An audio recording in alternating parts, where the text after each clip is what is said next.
So people ask me, Harley, a famous runner got busted doing steroids at a race. A Kenyan runner, Matthew Kisoli or whatever his name is, got busted with steroids in his blood, and this guy can run a 58-minute half marathon.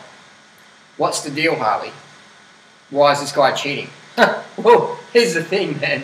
This guy isn't cheating, because everybody running that fast is on the fucking juice. Hardcore. That's just how it is. Doesn't make them bad people. Doesn't make them bad. Let's have a look at where they come from. Like, I did a running race this morning.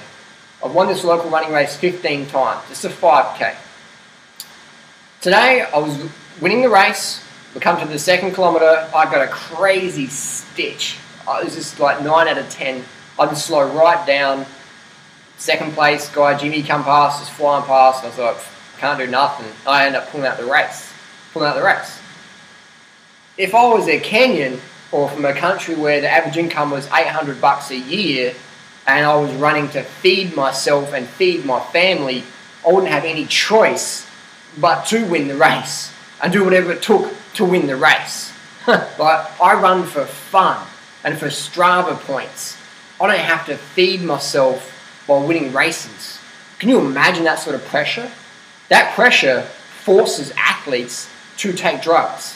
There's not a single world record, single top-level athlete, there's not a single top-level athlete in running or swimming who is not on the hot sauce. You cannot be that fit as a human on fucking corn, water, and bananas and early nights. It doesn't happen. You can be healthy doing that way, but to go that fast, you must manipulate your hormones, your red blood cells. It's just how it is, and your heart. That's what you must do. If you don't, you can't run 58 minutes for a half marathon. You can't run 2:03 for a marathon. And there's people living in fairyland who say, no, that's not true, Harley. This is an isolated case.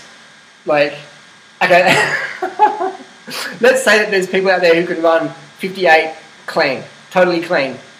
Rice with garlic and water and bananas, a bit of sugar tea. Let's say they can run at 58 clean. What if we put them on EPO, HGH, Nandrolone, things like that, Sarah? What happens if we did that? They'd be running 50 fucking 2.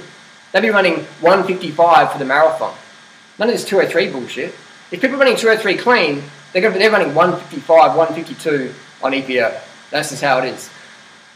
But people will say, oh, that's not true. Like, and now, I'm not saying these people are bad people. This is the world we live in. If you come from certain parts of Africa, you don't have enough food, you fucking die. You die. There's none of this, oh, we know, I'll go get some food stamps or, well, no. You fucking die. It's cutthroat, man. You don't take drugs, there's about 1,000 runners as equally talented as you who are going to get on the program and are going to go to the Olympics and going to compete. Not participate. I'm not talking about participating at the Olympics or participating at the World Championships. I'm talking about fucking winning that shit. I'm talking about setting world records. I'm not talking about, participating. I'm talking about winning big races, big purse races. Drugs, 100%. Anyone who says otherwise is living in fucking fairy tale world. That's just how it is. The sooner we can acknowledge that, the sooner we can move on and start to work out and go, how can we beat this situation? You've got to admit you're wrong, and then we can move on. Otherwise, it's fucking spinning our wheels and saying, well, it's not really true, but that's an exception. No. 100% correct. End of story. So I run for fun. I run for health and fitness. I don't run to feed myself, fortunately. Post your comments down below. What do you think of the situation? What can we do? Share your comments down below.